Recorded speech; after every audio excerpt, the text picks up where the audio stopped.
The gunshot echoed across the vast Montana prairie, sending a flock of startled birds into the azure sky. Josephine Jenkins flinched, her ivory-gloved hands clutching the wooden fence post of her father's ranch as she watched the cowboy in the distance. The year was 1878, and while the rest of the country rushed toward an industrial future here in Big Sky Country, a woman's place remained firmly in the home, a notion Josephine had grown increasingly determined to challenge. "Impressive shot, Mr. Blackett," she called out, gathering her courage along with the folds of her modest blue calico dress as she approached. Nathan Blackett turned, the Montana sun casting his face in golden light beneath the brim of his worn leather hat. At 26, he'd earned a reputation as the finest marksman in 3 counties. Though he rarely spoke of it, his weathered hands lowered the Winchester rifle as he acknowledged her with a respectful nod. "Miss Jenkins, didn't expect to find you out here." His voice carried the rough texture of a man more accustomed to open skies than drawing rooms. Josephine pushed a strand of chestnut hair from her face, standing straighter. At 20, she'd spent her life on this ranch, watching her father and the ranch hands manage everything while she was relegated to household duties. "I've been watching you practice these past weeks." Nathan's eyebrow arched slightly. "Have you now?" "I want you to teach me to shoot," she said, the words tumbling out before her courage could abandon her. "Father refuses, says it's not proper for a lady, but with the trouble in these parts lately—" She trailed off, both of them knowing full well about the string of robberies that had struck neighboring ranches. Nathan studied her for a long moment, his expression unreadable beneath 3 days' worth of stubble. Most men would have laughed or dismissed her outright. Instead, he glanced at the rifle in his hands, then back to her determined face. "Your father would have my hide." "What he doesn't know won't hurt him," Josephine countered, chin lifting. "He's away in Helena for a week. Besides, I'm not asking to become a gunslinger. I just want to defend myself if need be." The cowboy's eyes, the color of storm clouds, held hers. Then, with deliberate slowness, he extended the rifle toward her. "First lesson, a gun ain't a toy. It's a responsibility." Josephine reached for the weapon, surprised by its weight as she took it in her hands. Nathan stepped closer, his presence steady and calming behind her as he adjusted her grip. "Breathe easy," he murmured, his hands guiding her arms into position. "Focus on your target." Josephine tried to concentrate on the distant fence post he'd indicated, but found herself acutely aware of his proximity, the scent of leather and pine that surrounded him. "What am I aiming for?" she asked, voice steadier than she felt. Nathan's breath was warm against her ear as he whispered, "Aim for my heart. It's already yours." The rifle wavered in her hands as his words registered. She turned her head slightly, finding his face inches from hers, his expression no longer unreadable, but vulnerable in a way she'd never seen from any man. "I beg your pardon," she managed. A flush crept up his tan neck. "The heart of the target, Miss Jenkins. Always aim true." But something had shifted between them, a current in the air as tangible as the Montana wind. As she turned back to the target, Josephine knew with sudden clarity that this lesson would change everything, and that learning to shoot was only the beginning of what Nathan Blackett might teach her about courage, freedom, and perhaps something far more dangerous than any firearm. The rifle kicked against her shoulder as she pulled the trigger, the shot going wide of the target. But Nathan didn't laugh. Instead, his hand found her shoulder, steadying her. "Again," he said. "In the West, second chances come to those brave enough to take them." Days passed, and with them, Josephine's shooting lessons became the center of her world. Each morning, she would slip away from the ranch house, telling Mrs. Crowley, the housekeeper, that she was gathering wildflowers or sketching landscapes, neither of which raised suspicion, as they had long been acceptable pastimes for a young lady.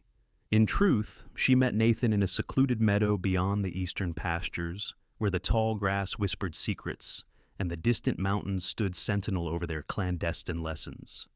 "You're dropping your elbow," Nathan observed on their 4th morning, circling her as she aimed at the row of empty bottles he'd arranged on a fallen log.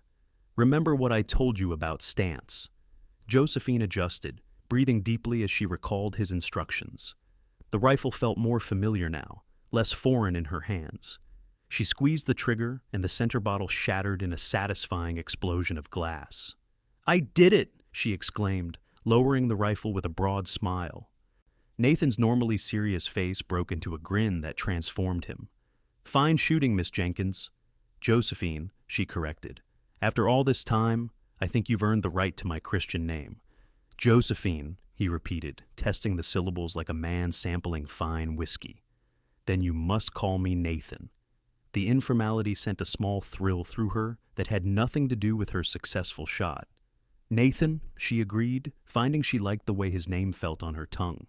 He took the rifle from her, his fingers brushing hers in the exchange. "Your father returns tomorrow, doesn't he?" The reminder of reality cast a shadow over her mood. "Yes. I suppose our lessons will have to end." Nathan loaded fresh cartridges into the rifle, his movements precise and practiced. Unless? He met her eyes. "Unless you tell him the truth, that these are dangerous times, and every person on this ranch ought to know how to defend it." Josephine sighed, sinking down onto the sun-warmed grass. "You don't know my father, Nathan. He believes a woman's greatest weapon should be her virtue and her faith." Nathan sat beside her, setting the rifle carefully aside. Both fine qualities, but neither stops a bullet or discourages a bandit. "Exactly." She plucked a wildflower, twirling it between her fingers. "Sometimes I feel as though I was born in the wrong time. The newspapers speak of women back east fighting for the vote, attending universities. Yet here I am, expected to pour tea and embroider handkerchiefs until some suitable rancher decides to marry me." Nathan was quiet for so long that she glanced over, finding him studying her with an intensity that made her cheeks warm. "What is it?" she asked. "I'm trying to picture you pouring tea," he said with the hint of a smile. "It doesn't fit." "And what does fit, in your estimation?" His gaze traveled from her face to the rifle beside them. "Freedom," he said simply. "You were meant for open skies, Josephine Jenkins, not parlor cages."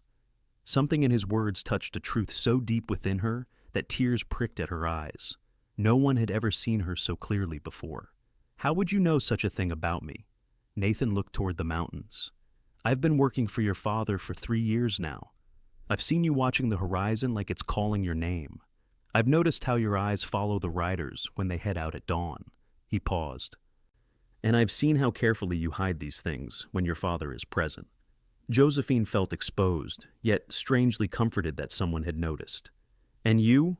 What were you meant for, Nathan Blackett?" A shadow crossed his face. "I was meant to wander, I reckon. Never stayed in one place too long before coming here. Yet you've been at our ranch for 3 years." Their eyes met, and something unspoken passed between them. "Found reasons to stay," he said quietly.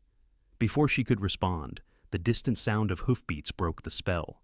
They both rose quickly, Nathan scooping up the rifle as Josephine brushed grass from her skirt. "Someone's coming," he warned, his posture suddenly alert. Within moments, a rider appeared on the ridge. Thaddeus, one of the ranch hands, his horse lathered from hard riding. "Miss Jenkins!" he called, spotting them. "There you are. Your father's back early. His business concluded sooner than expected. He's asking for you at the house." Josephine's heart sank. "Thank you, Thaddeus. I'll return right away." The ranch hand nodded, his curious gaze flicking between her and Nathan before he turned his horse and rode back toward the ranch. "He'll tell my father he found us together," she said, anxiety rising. Nathan's expression had returned to its usual careful neutral. "I'll say I was escorting you on your walk when we ran into Thaddeus. It's not far from the truth." But they both knew appearances mattered in this small community, and a young woman alone with a cowboy would raise eyebrows regardless of explanations. "Nathan, Josephine began, not certain what she meant to say. He pressed the rifle into her hands. "Hide this in the old tack room behind the loose board. No one goes in there anymore. We'll figure the rest out later." The urgency of the moment left no time for further conversation. With a quick nod, Josephine gathered her skirts and hurried back toward the ranch, the weight of the rifle and their shared secret heavy in her arms. Her father was waiting on the front porch when she arrived, his tall frame silhouetted against the white-painted columns. Joseph Jenkins had built the Double J Ranch from nothing, turning it into one of the most prosperous cattle operations in the territory through sheer determination and an uncompromising nature that brooked no opposition, especially from his only daughter. "Josephine," he called as she approached, having stashed the rifle as Nathan suggested. "Where have you been, child? Mrs. Crowley said you've been disappearing every morning this week." She forced a smile, climbing the porch steps to kiss his cheek. "Welcome home, Father. I've taken up landscape sketching. The eastern meadow has such beautiful wildflowers this time of year." Her father's stern face softened slightly. "Your mother loved wildflowers. She would have approved of such a genteel pursuit." He offered his arm, leading her inside. "Come, I've brought you a gift from Helena." Josephine followed, guilt mingling with the rebellious satisfaction of her secret. Inside the parlor, her father presented her with a beautiful leather-bound journal, its pages pristine and waiting. "For your sketches," he explained. "Though I must say, I hope you're not venturing too far alone. These are uncertain times." "I'm perfectly safe on our land, Father," she assured him, fingering the fine journal. If only he knew what she'd really been doing with her mornings. "Nevertheless," he continued, settling into his armchair, "I've been thinking it's time we discussed your future more seriously. Benjamin Crawford has expressed interest in courting you." Josephine froze. Benjamin Crawford was the banker's son, 35 years old, widowed, and as exciting as dry toast. "Father, I hardly know Mr. Crawford." "A respectable man with prospects," her father countered. "In these parts, a woman needs security, Josephine. The wilderness is no place for a woman alone." The irony of his statement, coming just hours after she'd been handling a rifle with increasing skill, was not lost on her. "I'm only 20, Father." "Surely there's no rush to—" "20 is plenty old enough to be established," he interrupted. "Your mother was 18 when we married." And dead by 25, Josephine thought, but did not say. Her mother's death in childbirth had left her father a changed man, more rigid and protective than ever. "I've invited Benjamin to dinner tomorrow evening," he announced with finality. "Wear your blue dress, it brings out your eyes." With that decree issued, he opened his newspaper, effectively ending the conversation. Josephine clutched her new journal, feeling the walls of her future closing in around her. That night, she couldn't sleep. The thought of Benjamin Crawford's dull conversation and calculating eyes made her restless. Worse was the knowledge that she might never again experience the freedom she'd felt during those precious mornings with Nathan, the exhilaration of learning a skill forbidden to her, the wind in her hair as she took aim, and the quiet understanding in Nathan's gaze when he looked at her. Making a decision, she slipped from her bed and changed into her simplest dress. The house was silent as she crept down the back stairs and out through the kitchen door. The moon cast silver light across the ranch yard as she made her way to the bunkhouse, heart pounding in her chest. She had never been inside the Cowboy's quarters before another boundary she was not meant to cross, but she knew which window was Nathan's from watching the men come and go over the years.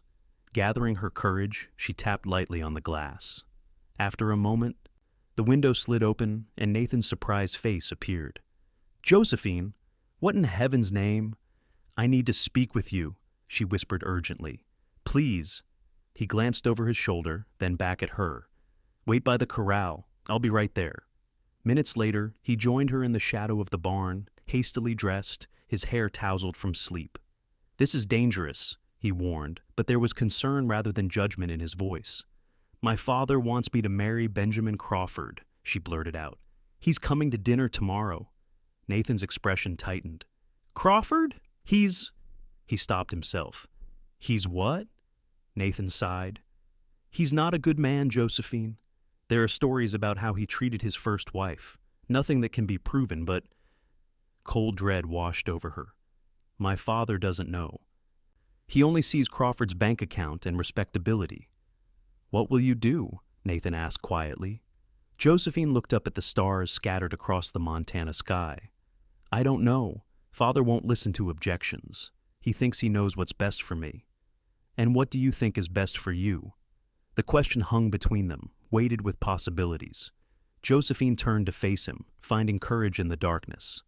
"I want to live, Nathan. Really live. I want to make my own choices, learn to protect myself, see more than just this ranch and the inside of Benjamin Crawford's parlor." She took a deep breath. "Will you still teach me? Even if we have to be more careful?" Nathan's silhouette was still against the night sky. Teaching you to shoot is one thing. Helping you defy your father is another matter entirely. He's a good employer, and I've got nowhere else to go if he dismisses me. I understand, Josephine said, disappointment bitter on her tongue. I shouldn't have asked. She turned to leave, but his hand caught her wrist, gentle but firm. I didn't say no, he murmured, just that it's complicated.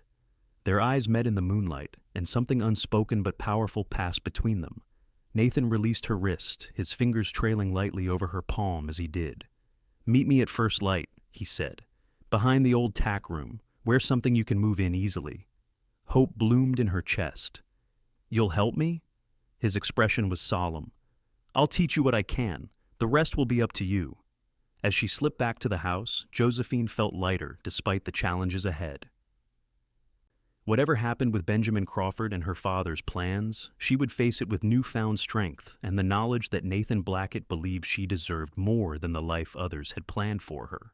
Dawn broke in streaks of pink and gold across the eastern sky as Josephine made her way to the old tack room. She'd chosen a simple brown skirt and white blouse, her hair tied back with a ribbon rather than arranged in its usual elaborate style. The morning air was cool against her face, carrying the promise of another hot summer day. Nathan was already waiting, looking as though he hadn't slept much. The rifle was in his hands. "You're certain about this?" he asked as she approached. "More certain than I've ever been about anything," she replied. He nodded once. "Then let's continue where we left off." That morning, he taught her more than just shooting. Between rifle drills, he showed her how to move quietly through brush, how to read animal tracks, how to orient herself using the sun and stars. "Why are you teaching me these things?" she asked as they paused for her to catch her breath. Nathan adjusted his hat against the rising sun. "Because shooting is just one skill. Surviving out here requires dozens more." "And you think I need to survive out here?" she pressed. His eyes met hers. "I think you need to know that you could, if it came to it. There's power in that knowledge, Josephine." They practiced until the sun was high overhead, and Josephine knew she needed to return before her absence was noticed. As they walked back toward the ranch buildings, Nathan seemed preoccupied. "What will you do about Crawford tonight?" he finally asked.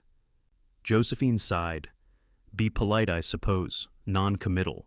Perhaps, if I'm dull enough, he'll lose interest." "Crawford isn't the type to be deterred easily once he's set his sights on something," Nathan warned. "Especially something as—" He hesitated. "As beautiful as you." The compliment, delivered so matter-of-factly, made her cheeks warm. "You think I'm beautiful?" Now it was Nathan's turn to look uncomfortable. "Any man with eyes can see that, Miss Jenkins." "We're back to Miss Jenkins now, are we?" she teased, trying to lighten the moment. A small smile touched his lips. Force of habit. Around others, it should stay that way. They had reached the edge of the ranch yard. Soon they would have to part ways and return to their separate worlds, he to his duties as a ranch hand, she to prepare for dinner with Crawford. "Nathan," she said impulsively, "thank you, not just for the lessons, but for seeing me as someone who could be more than what others expect." He studied her face for a long moment. "You already are more, Josephine. You just needed someone to hand you a rifle and get out of your way." With that, he tipped his hat and headed toward the stables, leaving her to ponder his words as she returned to the main house. That evening, Josephine sat stiffly at the dining table, wearing her blue dress as instructed, but feeling like an imposter in her own skin. Benjamin Crawford sat across from her, his thinning brown hair slicked back, his waistcoat straining slightly over his paunch. He spoke at length about the bank, about his investments in Helena, and about his plans to expand his home now that business was doing so well. Not once did he ask Josephine about her interests or thoughts. Her father beamed with approval throughout the meal, occasionally prompting her to respond when Crawford paused for breath. "Josephine is quite accomplished on the piano," he'd offer, or, "My daughter keeps an immaculate household." Each comment felt like another bar on a cage being constructed around her. "I understand you enjoy the outdoors, Miss Jenkins," Crawford remarked as dessert was served. "Your father mentioned you've taken up sketching landscapes." Josephine set down her fork. "Yes, I find great peace in nature." "A charming hobby for a young lady," he nodded condescendingly.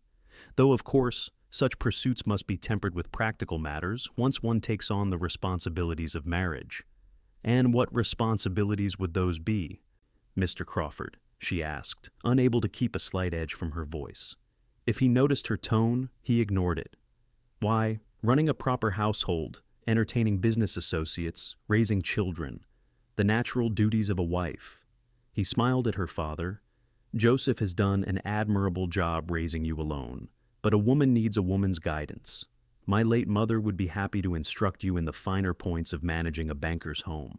Josephine felt her father's warning look, but something inside her had reached its breaking point. How fortunate I would be, she said, with a sweetness that didn't reach her eyes, to trade sketching wildflowers for counting your linens.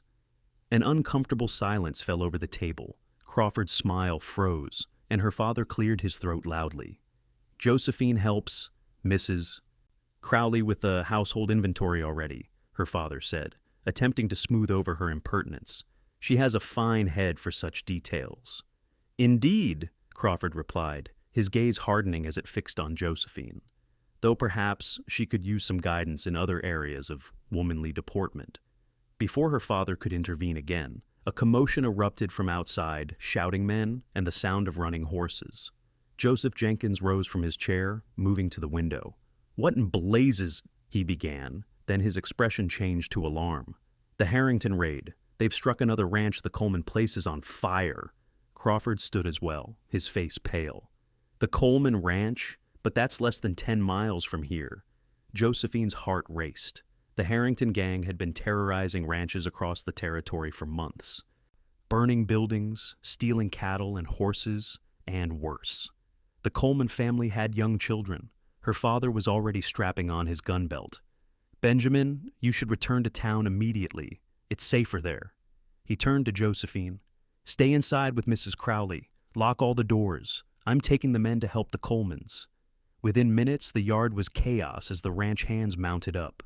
Through the window, Josephine spotted Nathan, rifle in hand, swinging onto his horse alongside the others. Their eyes met briefly across the distance before her father's party galloped off into the gathering dusk. Crawford lingered, clearly reluctant to ride the 5 miles back to town, alone with raiders in the area. "Perhaps I should stay, to protect you and the household," he suggested, though his quivering voice betrayed his fear. "That won't be necessary, Mr. Crawford," Josephine said firmly. "We have hands remaining to guard the ranch, and you should ensure your father's bank is secure." After seeing the banker's son off his horse moving at a cautious walk, despite the urgency of the situation, Josephine turned to Mrs. Crowley. "I'm going to check all the doors and windows," she announced. But instead of doing as she'd said, she slipped to the old tack room and retrieved the rifle Nathan had hidden there. If the Harrington gang decided the Double J would be their next target, she wouldn't face them unarmed. The night stretched on endlessly. Josephine sat by her bedroom window, rifle across her lap, watching the distant glow of what must be the Coleman ranch burning. Her thoughts turned to Nathan, out there in the darkness with her father and the others. Was he safe? Were they able to help the Coleman family? Near midnight, the sound of approaching horses sent her heart into her throat. She peered out, expecting to see her father's men returning, but instead spotted 4 riders she didn't recognize, approaching from the east, avoiding the main road. The Harrington gang. With shaking hands but a steady resolve, Josephine gripped the rifle and moved quickly through the darkened house. Mrs. Crowley and the cook were asleep in their quarters behind the kitchen, unaware of the danger. The 2 ranch hands left to guard the property were stationed near the main gate, too far to have spotted the riders coming in from the back pasture. Slipping out the rear door, Josephine positioned herself behind a stack of firewood, with a clear view of the approaching riders. They were moving with purpose toward the stables, likely intending to steal horses before setting fire to the buildings. She thought of what Nathan had taught her about breathing, about steadying her aim. "You've got to decide in your mind that you can do it," he'd told her. "Doubt is more dangerous than any outlaw." The riders dismounted near the stable door. One struck a match, the small flame illuminating a bearded face as he lit a lamp. Another produced a bottle, taking a long swig before passing it to his companions. They were laughing quietly, confident in their surprise attack. Josephine raised the rifle to her shoulder, aiming at the night sky, and fired. The shot cracked through the darkness, sending the men scrambling for cover and their horses rearing in alarm. From the bunkhouse, she heard shouts as the remaining ranch hands were jolted awake. "That came from the house," one of the raiders yelled. "Jenkins took all his men to the Colemans," another argued. "It's just women there." "Then who fired that shot?" the first man demanded. Josephine stepped out from her hiding place, rifle aimed steadily at the group. "The next one won't be a warning," she called, her voice carrying clearly in the night air. "Leave now, or discover how accurate my aim can be." For a moment, no one moved. Then one of the men laughed. "It's a girl with a gun. You even know how to use that thing, sweetheart." In answer, Josephine adjusted her aim and fired again, the bullet splintering the wooden post inches from the speaker's head. The man yelped and dove for cover. By now, the ranch hands were emerging from the bunkhouse, armed and moving toward the commotion. The raiders, seeing their advantage lost, scrambled for their horses. "This ain't over," one shouted as they galloped away. "The Harringtons don't forget a face." Josephine lowered the rifle, suddenly aware that her hands were trembling and her heart pounding like a drum. The ranch hands approached her with expressions of astonishment. Miss Jenkins, Caleb, the oldest hand, stared at the rifle in her grasp. "Where did you learn to—" "Is everyone all right?" she interrupted, not ready to explain her shooting abilities. "They didn't set any fires?" Before Caleb could answer, the sound of more riders approached her father's party, returning from the Coleman ranch. As they thundered into the yard, Joseph Jenkins spotted his daughter standing in the moonlight, rifle in hand, and his face transformed with shock and fury. "Josephine!" he bellowed, dismounting. "What in God's name are you doing?" The whole story came out in a rush. The Harrington raiders, her warning shot, their retreat. The ranch hands confirmed her account, adding that Miss Jenkins' quick thinking had likely saved the ranch from the same fate as the Colemans. Her father listened in stunned silence, his gaze moving between his daughter and the rifle she still held, with surprising confidence. "How did you learn to shoot?" he finally asked, his voice dangerously quiet. Josephine lifted her chin. "I taught myself," she lied, unwilling to implicate Nathan. "I've been practicing in secret. The world is changing, Father. Women can't afford to be helpless anymore." Nathan had dismounted with the others and stood at the edge of the gathering, his expression unreadable in the shadows. Their eyes met briefly, and she saw both pride and concern in his gaze. Joseph Jenkins rubbed a hand over his face, suddenly looking older than his years. "The Colemans lost everything," he said heavily. "Their home, their barn. If we hadn't arrived when we did, they might have lost their lives as well." A chill ran through Josephine. "Are they safe?" Her father nodded. "They're being taken to town. But if what you say is true, and the Harringtons came here next—" He looked at the rifle in her hands again, his expression conflicted. "You may have saved lives tonight, Josephine, but this doesn't change the fact that you deliberately disobeyed me. We'll discuss this tomorrow." With that, he turned away, issuing orders for doubled guards through the night. The men dispersed, leading tired horses to the stables, until only Nathan remained near Josephine. "That was either the bravest or the most foolish thing I've ever seen," he said quietly when they were alone. "Perhaps both," she admitted, the aftermath of fear and exhilaration leaving her feeling strangely hollow. "I was terrified, Nathan, but I knew what to do because of you." He glanced toward the house, ensuring they weren't observed, then gently took the rifle from her hands. "You could have been killed. So could everyone else if they'd succeeded in burning down the ranch," she countered. "I couldn't just hide and hope for the best." Nathan's expression softened. "No, I don't suppose you could." He checked the rifle's chamber, ensuring it was empty. "Your father will have questions tomorrow about where you got this, about who taught you. I told him I taught myself. He won't believe that for long." Josephine sighed, suddenly exhausted. "I won't tell him it was you. This was my choice, and I'll face the consequences alone." Nathan studied her face in the moonlight. "You're something else, Josephine Jenkins," he said, a note of wonder in his voice. "Most women who fired a rifle at the Harrington gang would be in hysterics by now." A smile tugged at her lips despite everything. "Perhaps I'm not most women." "No," he agreed softly. "You most certainly are not." Something in his tone made her heart beat faster for reasons that had nothing to do with fear or danger.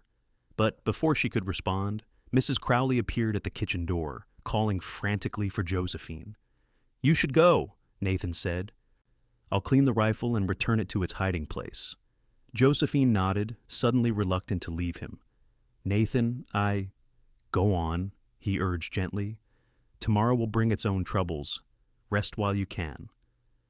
As predicted, the next morning brought a reckoning. Joseph Jenkins summoned his daughter to his study at first light, his face grave and his manner formal. "I've been thinking all night about what happened," he began, pacing before the window. "About what might have happened if you hadn't acted as you did."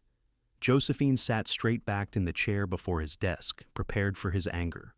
"I'm still furious that you deliberately went against my wishes," he continued, "that you put yourself in danger, that you lied to me about learning to shoot."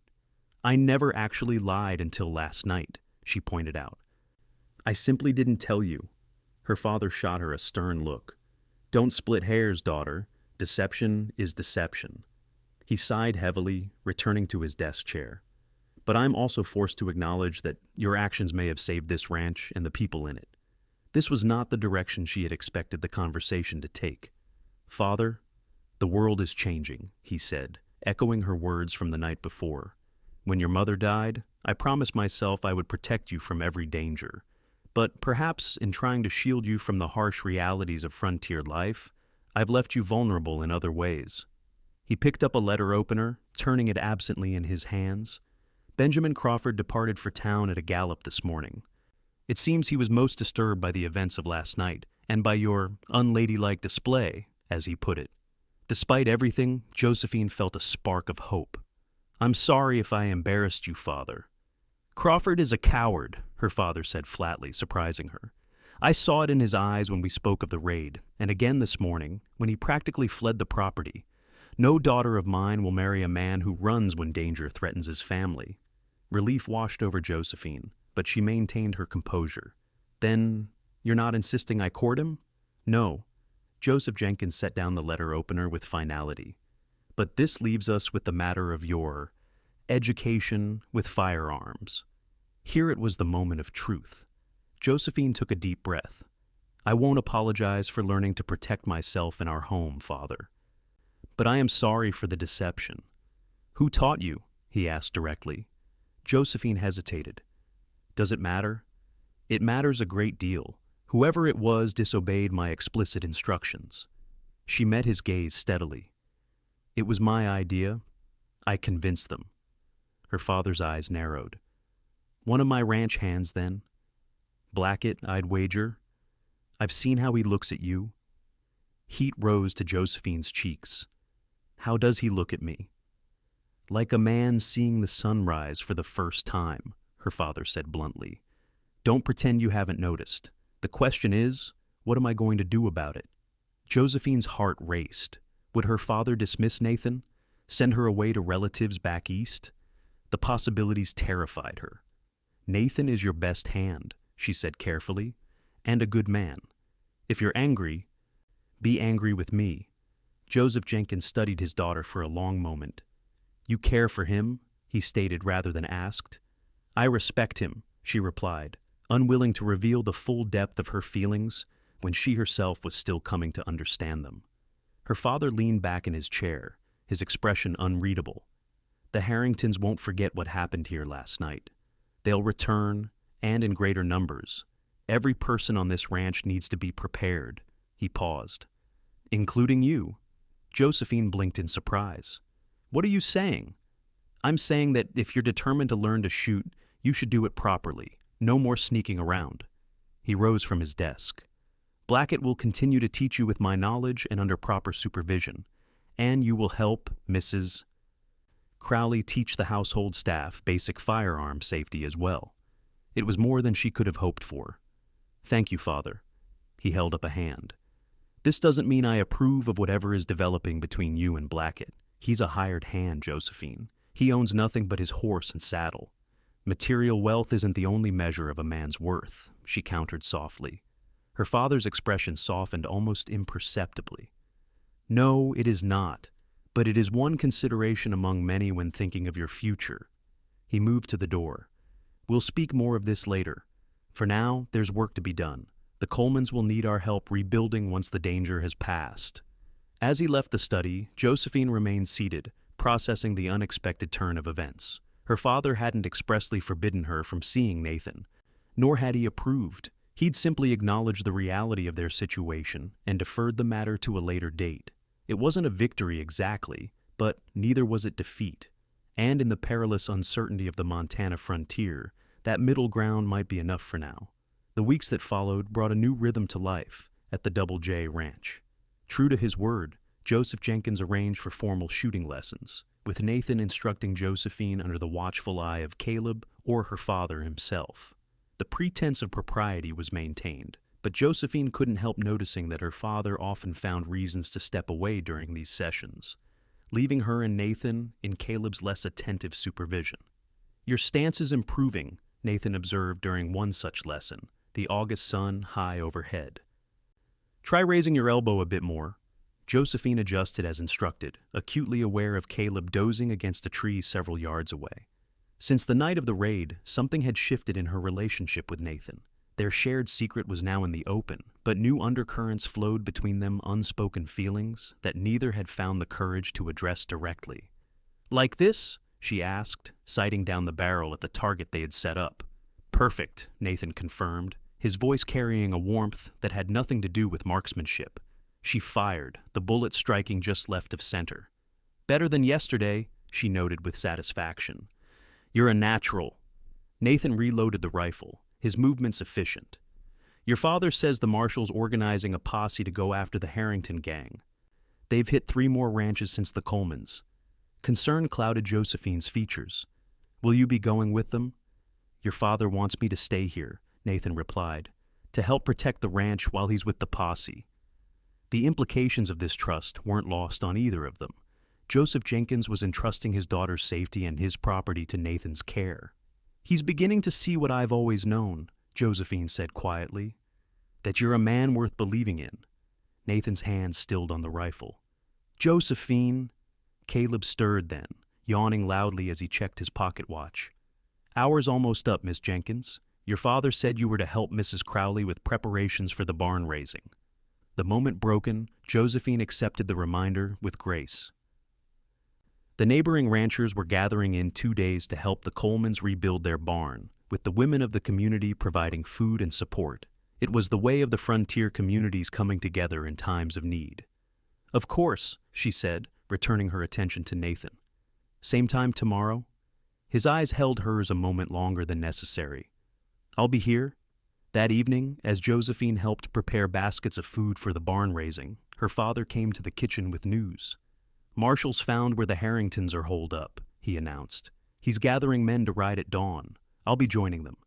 Mrs. Crowley crossed herself.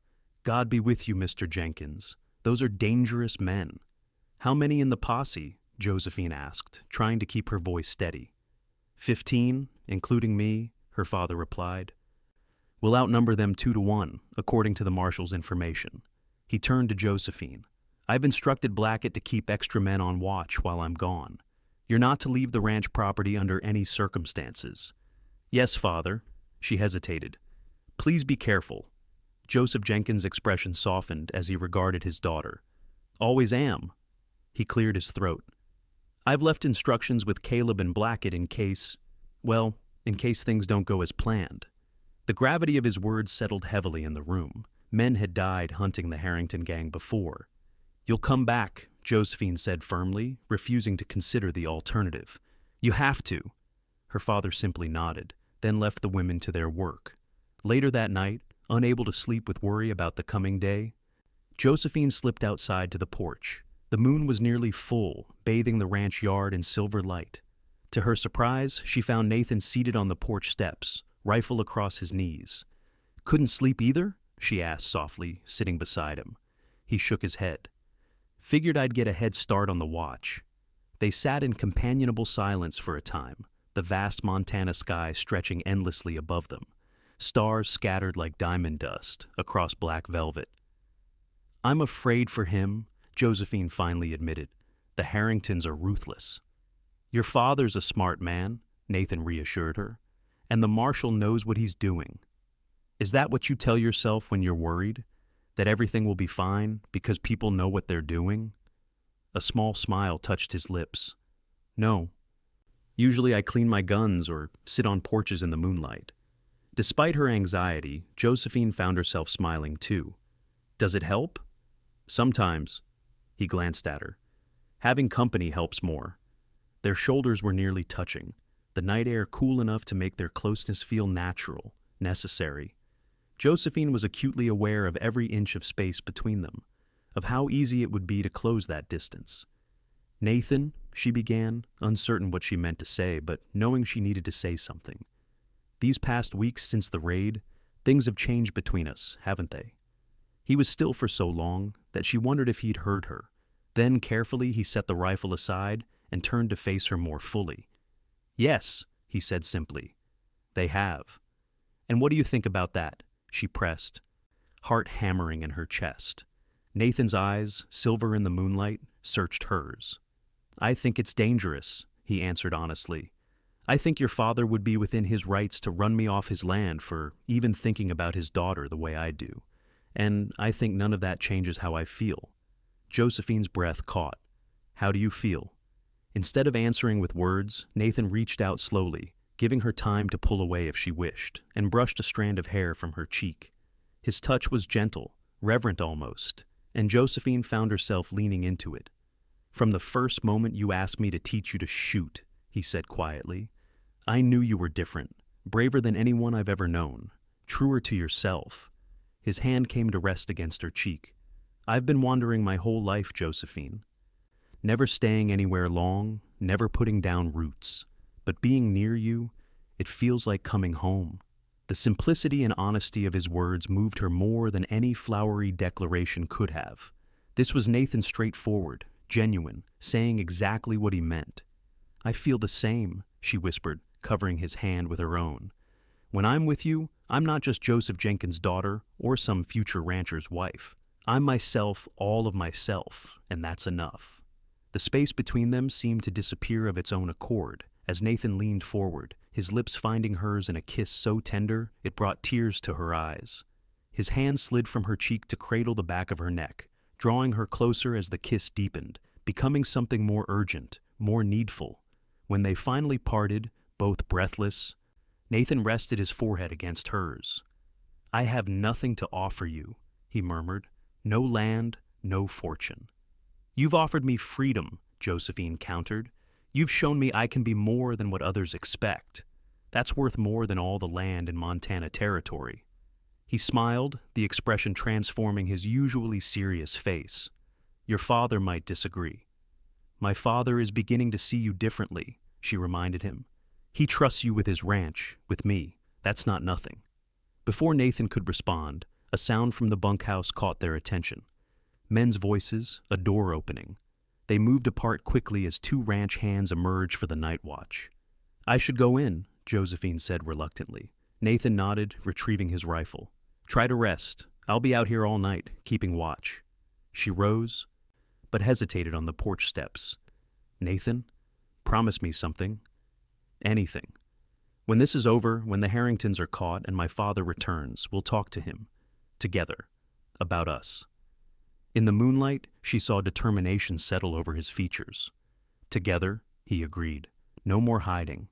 With that promise warming her heart, Josephine returned to the house, finding sleep came easier than she'd expected. Dawn brought Joseph Jenkins and the other men of the posse riding out, grim-faced and heavily armed. Josephine embraced her father tightly before he mounted his horse. Come back to me, she whispered. Always do, he replied gruffly, then turned to Nathan, who stood nearby. Blackett, you know what to do if I don't return. Nathan nodded solemnly. Yes, sir. But it won't come to that. Joseph Jenkins held the younger man's gaze for a moment, something unspoken passing between them, before turning his horse and leading the ranch's contingent to join the marshal's posse gathering on the road. The day passed in tense activity.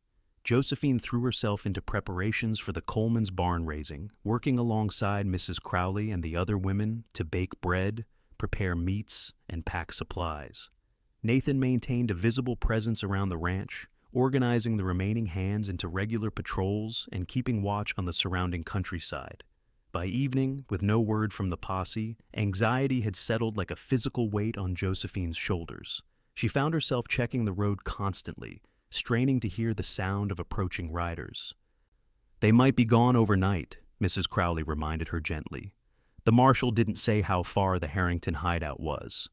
Josephine nodded, trying to take comfort in the older woman's words, but found little peace. After dinner, as twilight deepened into night, she again sought the porch and its view of the road. Nathan found her there, bringing a lantern and a blanket against the evening chill.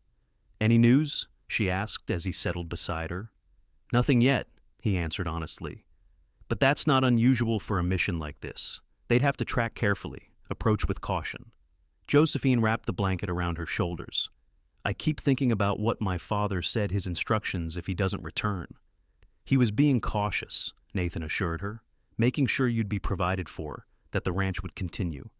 It's what any responsible man would do." "What did he tell you?" she asked, turning to study his profile in the lantern light. "Specifically?" Nathan hesitated, then sighed. "That the ranch would pass to you, with Caleb and me managing it until you either married or turned 25, whichever came first, and that there was a letter for you in his desk drawer." The practical arrangements did little to comfort her.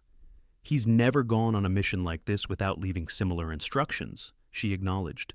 "But this time feels different. The Harringtons have terrorized this territory for too long," Nathan said. "Your father and the others will see justice done." They sat together in silence after that, drawing comfort from each other's presence as the hours stretched on.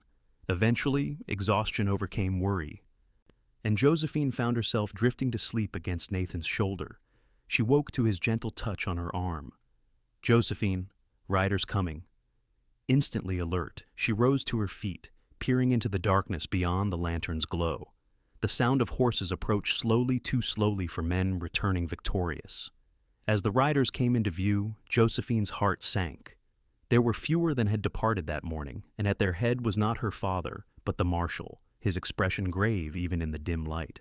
"No," she whispered, reaching blindly for Nathan's hand. "No, please." But as the group drew closer, she spotted her father's familiar form, among them slumped in his saddle, supported by another rider, but alive. Relief crashed through her with such force that her knees nearly buckled. "He's wounded," Nathan realized, already moving toward the approaching men. "I'll fetch the doctor." The next hours passed in a blur. Her father had taken a bullet to his shoulder during the confrontation with the Harrington gang. The doctor, summoned from town, extracted the bullet and declared that with proper care, Joseph Jenkins would make a full recovery. 4 men from the posse had not been so fortunate, losing their lives in the gunfight. "And the Harringtons?" Josephine asked the marshal as he prepared to depart, having delivered her father home and helped settle him in his bed. "Dead or captured," the lawman replied grimly. "They won't trouble this territory again." It was cold comfort given the price paid, but Josephine nodded her thanks. As the marshal left, she returned to her father's bedside, where he dozed under the influence of the doctor's laudanum. "You should rest," Nathan said from the doorway. "I'll sit with him." Josephine shook her head. "I need to be here when he wakes." Understanding, Nathan brought her a chair and a fresh cup of coffee before retreating to continue organizing the ranch in her father's absence. Throughout the night, Josephine kept vigil, dozing occasionally, but always waking at her father's smallest movement. Near dawn, Joseph Jenkins opened his eyes fully, gaze clearing as the medication wore off. "Josephine?" "I'm here, Father," she said, taking his hand. "The doctor says you'll recover completely." He nodded weakly. "The others?" She told him what she knew about the men lost, about the Harringtons' defeat. He listened in silence, grief and satisfaction mingling in his expression. "Water," he requested, and she helped him drink from a glass beside the bed. After he'd settled back against the pillows, he regarded her thoughtfully. "You're more like your mother than I realized," he said unexpectedly. She had the same fire in her eyes when she believed in something or someone. Josephine squeezed his hand. "You gave me that fire too, Father. Your determination, your sense of justice. Perhaps," he sighed. "Facing death changes a man's perspective, daughter. makes him see what truly matters. He paused, choosing his next words carefully. Blackett, he stayed to protect you? Yes, the ranch too, of course, but she hesitated, then decided honesty was the only path forward. He cares for me, Father, and I for him. Joseph Jenkins closed his eyes briefly, but not in anger, as she might have expected. When he looked at her again, there was resignation and something like understanding in his gaze. I suspected as much, he admitted, thought I might have to run him off, but last night, when I was bleeding in the dirt, thinking I might never see you again. He squeezed her hand weakly. All I could think was that at least you wouldn't be alone, that Blackett would look after you, not because I ordered it, but because he couldn't do otherwise. Tears welled in Josephine's eyes. He's a good man, Father. Yes, her father conceded. I believe he is. He shifted slightly, wincing at the movement. Don't mistake me, I'm not giving my blessing, not yet. But I won't stand in the way of you two speaking your minds to me when the time comes. It was more than she had dared hope for. Thank you, she whispered. Her father's eyes were growing heavy again, the pain and exhaustion taking their toll. The barn raising, he murmured. It's today. You should go. Represent the family. I can't leave you. You can and will, he interrupted with a flash of his usual authority. The Colemans need our help. Mrs. Crowley can look after me for a day. Knowing better than to argue when he used that tone, Josephine nodded. I'll return by nightfall. Take Blackett with you, her father added, as his eyes drifted closed. And Josephine, be careful. The Harringtons may be finished, but there are always dangers in this country. I've had an excellent teacher, she reminded him with a small smile. A hint of answering humor touched his lips before sleep claimed him again. The Coleman barn raising brought together every family within 20 miles. Wagons arrived throughout the morning, laden with tools, food, and helping hands. The men set to work immediately, raising the frame of the new structure under the direction of Mr. Coleman and an old carpenter from town. Josephine worked alongside the other women, helping to prepare the midday meal that would feed the hungry workers. Between tasks, she found moments to speak with Nathan, who had accompanied her as her father requested. How is your father this morning? He asked as they briefly found themselves alone near the water barrel.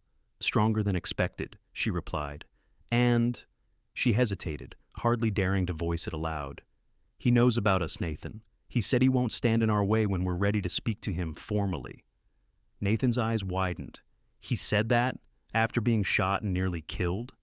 Perhaps that's why he said it, Josephine suggested. He told me facing death changed his perspective. Hope and wariness warred in Nathan's expression.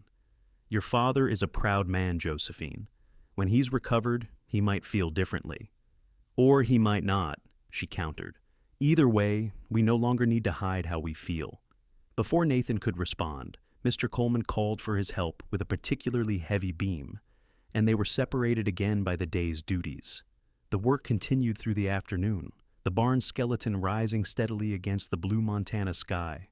By late afternoon, the structure was taking recognizable shape, though it would be several more days before it was complete. As the sun began its descent, families began packing up, preparing for the journey home before darkness fell. Josephine helped gather the remaining food and wash the serving dishes in the creek that ran behind the Coleman property. She was just drying her hands when a shout from the half-built barn caught everyone's attention. One of the support beams had shifted, threatening to bring down a section of the frame. Men scrambled to shore it up, calling for more hands. Nathan was among them, positioning himself beneath the precarious structure to help hold it steady while others worked to secure it properly. Josephine watched, heart in her throat, as the men struggled with the weight. For one terrifying moment, it seemed the entire frame might collapse. But then additional supports were wedged into place, and the danger passed. As the workers emerged from the barn, covered in sawdust and sweat but triumphant, Josephine rushed to Nathan's side. That was too close, she said, scanning him for injuries. He brushed sawdust from his shirt. All part of barn raising, he assured her. No one builds in the West without a few close calls. His casual dismissal of the danger did nothing to ease her fear. For the first time, Josephine truly understood what it might mean to love a man in this harsh country. The constant worry, the knowledge that each goodbye could be the last. "Is this how you felt when I faced the Harrington Raiders?" she asked quietly as they walked toward their wagon. "This fear?" Nathan's expression sobered. "Worse," he admitted. "I wasn't there to help you if things went wrong. Yet you taught me to protect myself anyway," she noted, knowing it might mean I'd put myself in danger. He helped her onto the wagon seat before climbing up beside her. "Because it wasn't my place to decide what risks you could take," he said simply, "only to make sure you had the skills to face them." As they drove back toward the Double J, the setting sun painting the landscape in shades of gold and amber, Josephine reflected on his words. That was what separated Nathan from men like Benjamin Crawford, or even her father. At times he didn't seek to control her choices, only to support her in making them. "I love you, Nathan Blackett," she said suddenly, the words emerging with a certainty that surprised even her. He turned to her, the reins slack in his hands for a moment before he recovered himself. "Josephine." "You don't have to say it back," she continued. "But after today, after seeing you under that collapsing beam, I realize life is too uncertain to leave important truths unspoken." Nathan guided the wagon off the main trail, bringing the horses to a stop in a grove of cottonwood trees. When he turned to her, his expression was more open, more vulnerable than she'd ever seen it. "I've loved you since the moment you asked me to teach you to shoot," he said quietly. "Maybe even before that, when I'd watch you staring at the horizon like you could see something beyond it that no one else could." He took her hand in his touch gentle despite the calluses that spoke of years of hard work. "I never thought I'd have the right to say it aloud." The last light of day filtered through the leaves above them, dappling his face in patterns of light and shadow as Josephine leaned toward him. Their second kiss was different from the first, not tentative but certain, not discovering but claiming. His arms encircled her, drawing her closer on the narrow wagon seat, and for a suspended moment, the rest of the world fell away. When they parted, breathless, Nathan rested his forehead against hers. "When your father is recovered," he murmured, "I'll speak to him properly. Ask for his blessing." "And if he refuses?" Josephine asked, though she didn't truly believe her father would, not after their conversation that morning. Nathan's answer was immediate and unwavering. "Then we'll find our own way, together." The promise sealed with another kiss, they continued their journey home, the future stretching before them like the open Montana sky, vast, unpredictable, but filled with possibility. The weeks that followed brought healing to the Double G Ranch. Joseph Jenkins recovered steadily from his wound, regaining strength and eventually resuming light duties. The territory settled into an unaccustomed peace with the Harrington threat eliminated, allowing ranchers to focus on preparing for the approaching winter. Throughout her father's recovery, Josephine divided her time between caring for him and her regular duties around the ranch. Her shooting lessons continued, now expanded to include horseback riding, with Nathan's guidance skills her father, now acknowledged, might save her life someday. As October painted the cottonwoods gold and brought the first frost to the mornings, Joseph Jenkins called Nathan to his study one evening after supper.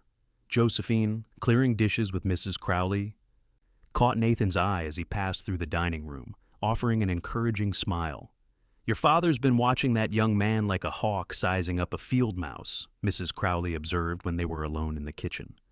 "Been doing it since he got shot." Josephine placed the dishes in the wash basin. "Has he?" The housekeeper snorted softly. "Don't play innocent with me, Miss Josephine. I've known you since you were in braids. Something's brewing between you and Blackett has been for months." There seemed little point in denying it. "Nathan's going to ask for his blessing tonight," Josephine admitted, "to court me properly." Mrs. Crowley's weathered face softened. "Well, it's about time. That boy's been mooning over you since he first came to this ranch." She picked up a dish towel. "Your mother would have approved, you know. She always said a man's worth wasn't in his pocket, but in his character." The comparison to her mother brought tears to Josephine's eyes. "Do you really think so?" "I know so," Mrs. Crowley affirmed. "She'd be proud of the woman you've become, too, standing up for yourself, learning to face this wild country on its own terms." She patted Josephine's hand. "Now, finish these dishes while I make coffee. Those two might be talking a while." In Joseph Jenkins' study, the atmosphere was tense as Nathan stood before the ranch owner's desk, hat in hands, back straight as a ramrod. "You wanted to see me, sir?" he began, though they both knew why he'd been summoned. Joseph Jenkins leaned back in his chair, studying the younger man. His shoulder was still stiff, but the sling was gone now, and much of his strength had returned. "How long have you been working this ranch, Blackett?" 3 years come November, sir." Jenkins nodded slowly. "In that time, you've proven yourself reliable, hard-working, good with the stock. Not much for conversation, but I never held that against a man." "Thank you, sir. When my daughter came to you, asking to learn what I'd forbidden, you should have refused her." Jenkins' tone wasn't accusatory, merely stating facts. Nathan met his gaze steadily.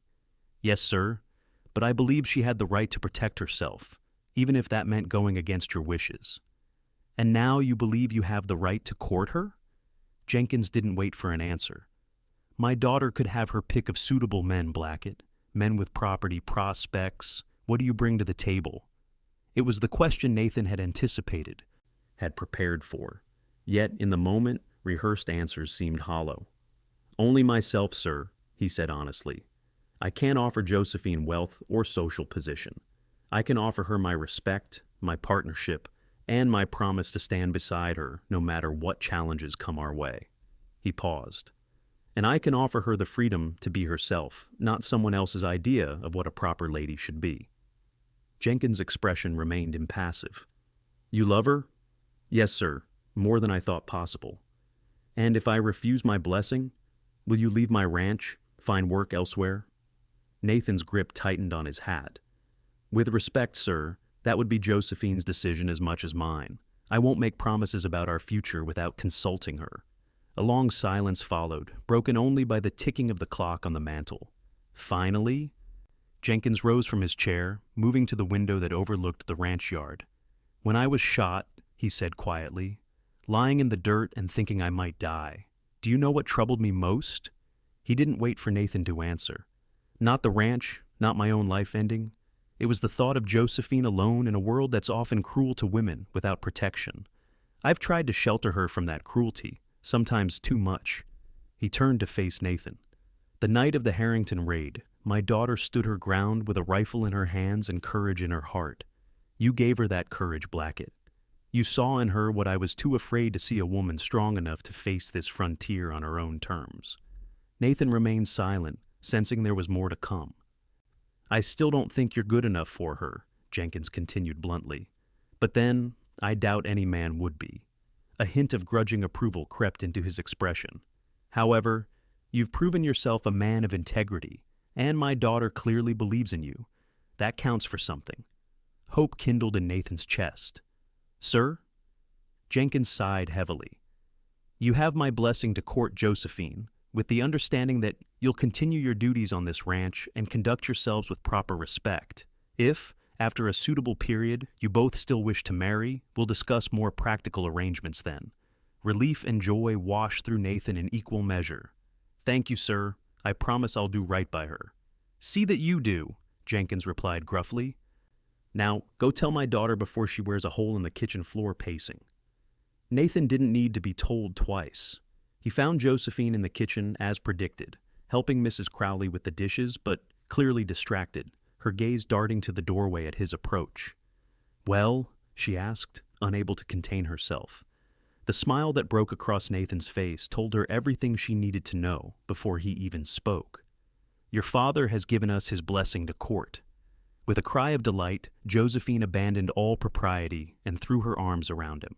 Mrs. Crowley discreetly busied herself at the far end of the kitchen, giving them a moment of privacy. "He said yes," Josephine breathed against Nathan's shoulder. "Truly?" "With conditions," Nathan clarified, holding her gently. "We're to conduct ourselves properly, and I'm to continue my regular duties."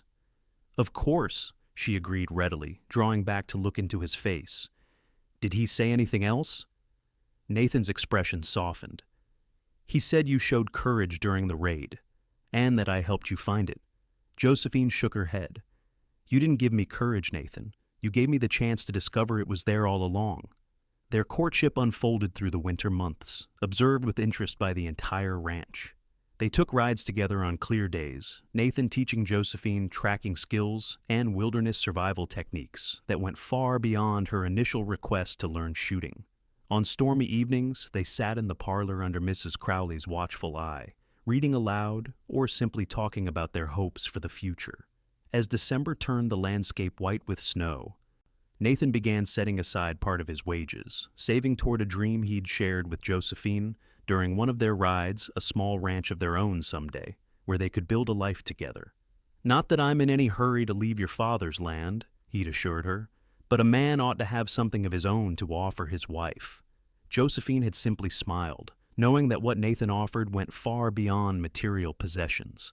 Christmas brought festivities to the Double J, with neighboring ranchers gathering for a holiday celebration despite the snow. Benjamin Crawford was notably absent, having apparently found a more suitable young lady to court in Helena.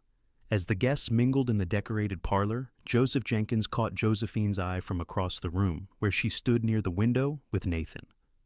Her father raised his glass slightly in acknowledgement, a gesture that conveyed not just acceptance, but a growing approval of her choice. Later that evening, after the guests had departed and the house had quieted, Josephine and Nathan slipped out to the porch to gaze at the star-filled winter sky. "I have something for you," Nathan said, producing a small package wrapped in brown paper and string. "It isn't much, but—" Josephine unwrapped it carefully to reveal a beautifully crafted leather holster, sized for a small revolver. "Nathan, it's perfect," she breathed, running her fingers over the tooled leather. "Look inside," he urged. She did, finding a silver derringer nestled in the holster, small enough to be concealed in a pocket or reticule, but deadly at close range. "For when a rifle isn't practical," Nathan explained. "Every woman in the West should have protection she can carry anywhere." The gift was so perfectly aligned with who she was, who they were together, that words failed her momentarily. Instead, she reached into her own pocket, withdrawing a small package of her own. "My gift seems inadequate now," she said, handing it to him. Nathan unwrapped it to find a compass, its brass case polished to a shine. Opening it, he discovered an inscription inside the cover, "So you'll always find your way home." "It's perfect," he said, voice rough with emotion. In the silvery moonlight reflecting off the snow, they shared a kiss that held all the promise of their future together, a future forged in the crucible of the Montana frontier, where danger and beauty existed side by side, and where a woman who had once asked to be taught to shoot had found not just skill with a rifle, but the courage to claim her own destiny. Spring came to the Double J Ranch in a riot of wildflowers and new calves, the cycle of ranch life continuing as it had for generations. Josephine, now officially engaged to Nathan after their winter courtship, found herself busier than ever as she divided her time between traditional women's duties and the skills Nathan continued to teach her. Their wedding was planned for June, when the weather would be fair and travel easier for the guests. Joseph Jenkins had surprised them both by offering a parcel of land on the eastern edge of his property as a wedding gift, enough for Nathan and Josephine to establish their own small ranch while remaining connected to the Double J. "Not charity," Jenkins had insisted gruffly when Nathan tried to decline. "Investment in family. This land will stay in Jenkins' hands, just with the Blackett helping to work it." As the wedding approached, Josephine often found herself reflecting on the journey that had brought her here, how a simple request to learn to shoot had altered the course of her life in ways she could never have imagined. One evening in late May, she and Nathan rode to the site where their cabin would soon be built, watching the sunset paint the distant mountains in shades of purple and gold. "Remember the first time you aimed a rifle?" Nathan asked, his arm around her shoulders as they sat on a fallen log. "You were so determined," Josephine smiled at the memory. "I was terrified you'd laugh at me." "Never," he assured her. "I was too busy being impressed and trying not to show how much I already cared for you." She turned to face him, remembering something that had always puzzled her. "That first day, when you were helping me aim, you whispered something about aiming for your heart." Nathan's cheeks colored slightly. "You heard that?" "I did, though you covered it well afterward." He chuckled, shaking his head.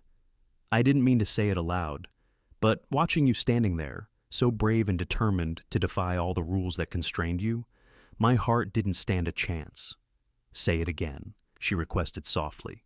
Nathan's eyes met hers, no longer guarded but full of the love he now freely expressed. Gently he guided her hand to his chest, where his heart beat steady and true beneath her palm. "Aim for my heart," he whispered. "It's already yours." In that perfect moment, with the Montana sunset blazing around them and their future stretching out before them like the endless prairie, Josephine knew that she had found something far more valuable than the shooting skills she'd initially sought. She had found a partnership based on mutual respect, a love that encouraged rather than confined, and the freedom to become the woman she was always meant to be. And as Nathan's lips found hers, sealing their promise once more, she silently thanked whatever twist of fate had given her the courage to approach a quiet cowboy one spring morning and ask him to teach her to shoot. It was the beginning of a love story, as vast and enduring as the western sky above them, a story they would continue writing together for all the days to come.